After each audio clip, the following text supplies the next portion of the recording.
I feel very happy that people think it's as good as it is, and I feel happy if people are helped by it. If people can, I know that if you're a teenager or if you just want to be someplace else, that it helps you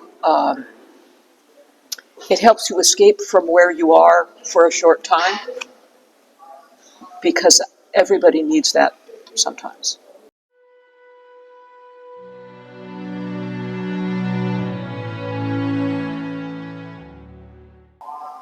I was conscious that nobody that I knew about had written a book in which the heroine decides to run away with the dragon.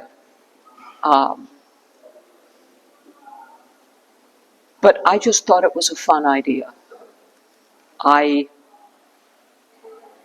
also wanted to write a book.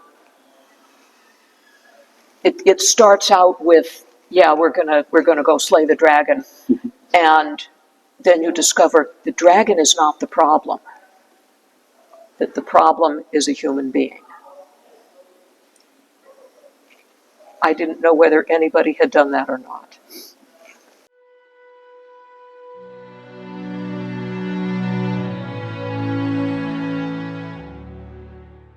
I think it's because the Middle Ages is not industrial. And if you're writing a story about magic, if you're writing a fantasy story, it's most people don't want to get it. They want to set it in a world that does not have factories, that does not have industry, that does not have the problems of an industrial society. It makes the story about magic more clear.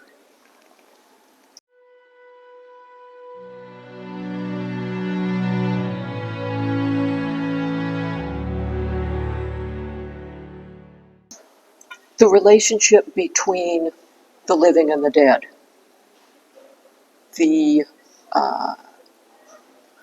vampire stories that I wrote, they all concerned how the undead relate with the dead, how the undead relate with their own condition. The fact that they are physically kind of fragile, and so they have to control everything around them. And this eventually drives them insane. They, it's like they want to hang on to life, but in order to do that, they have to give up everything that makes life interesting.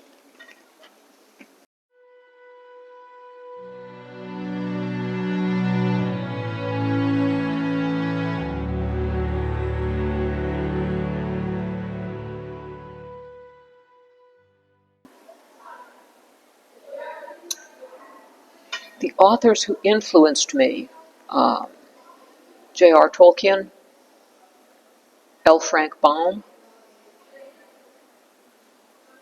Mary Renault,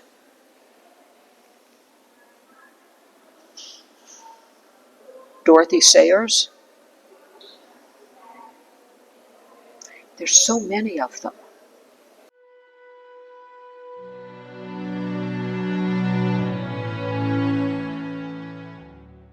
I would like to think that I'm an influence on other young writers coming up, but when I think that way, I always feel so conceited. I feel like I'm being very grandiose. I think I'm a little embarrassed to think, oh, I'm an influence on the next generation. I know that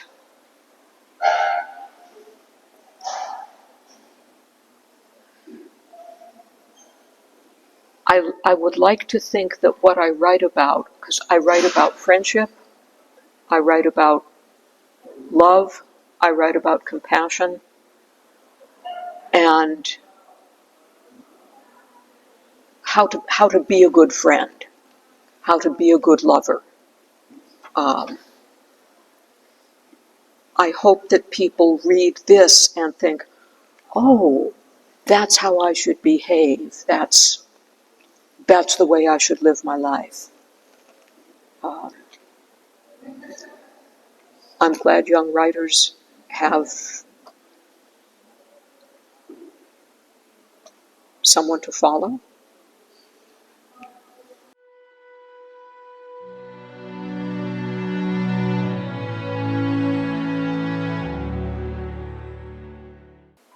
Sometimes when people are writing about an alien species, they don't write about, maybe it looks really bizarre, but it smells really nice. Um, and I just, when you write, if you're writing in someone else's universe and they give you, hey, you have to write about these characters, you have to write about these universe. I look for ways to entertain myself, to things that I think are funny, things that I think are interesting. Um, Sometimes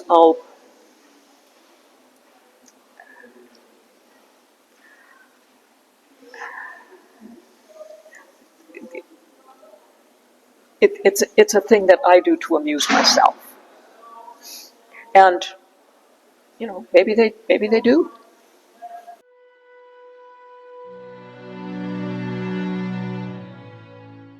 It is now. It is. Well, that's nice.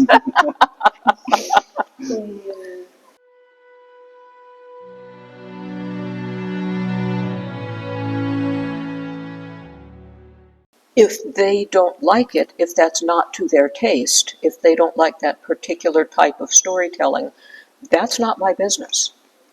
Um, for me, whether I like what's being done with the particular story or not depends on how well it's written. I'm currently watching Andor at the home of a friend. We get together every other Saturday night, and I like a couple of the characters, but I don't like the central character. He's not to my taste. Um, that doesn't mean I don't like the show, because I'm enjoying the show, but it depends on how it's written. There's some very clever writing in it, but I'm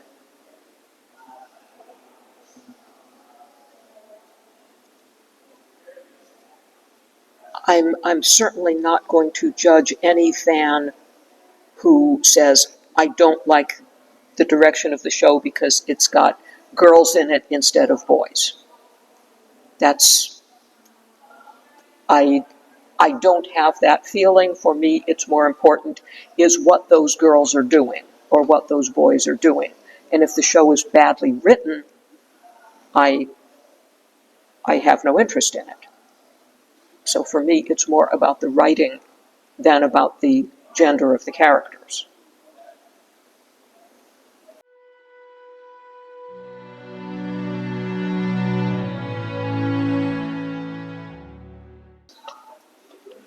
I would not establish any canon for fantasy novels, because the point of the whole fantasy genre is the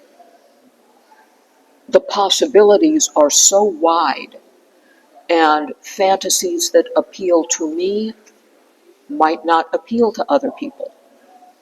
So I can't really come up with any rules, because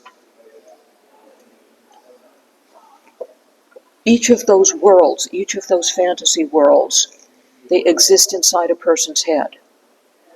And Mr. Tolkien was writing about a world that he saw in his mind. And it's amazing that so many millions of people are able to inhabit this world that never existed. At the same time, each of those millions of people has a world inside their mind. And when you write fantasy, people can come into your world, and the worlds are all different. And that's the wonderful thing about them.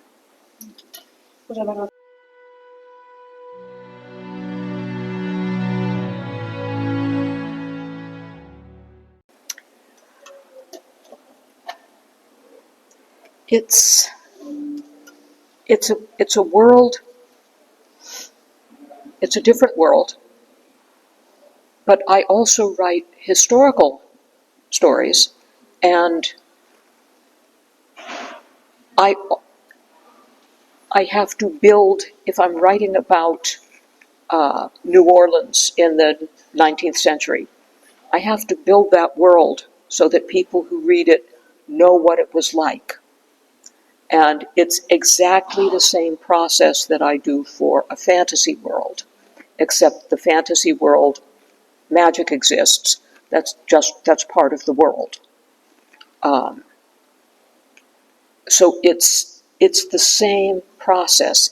I want the reader to see the story and to see where it's taking place, because the environment affects the story.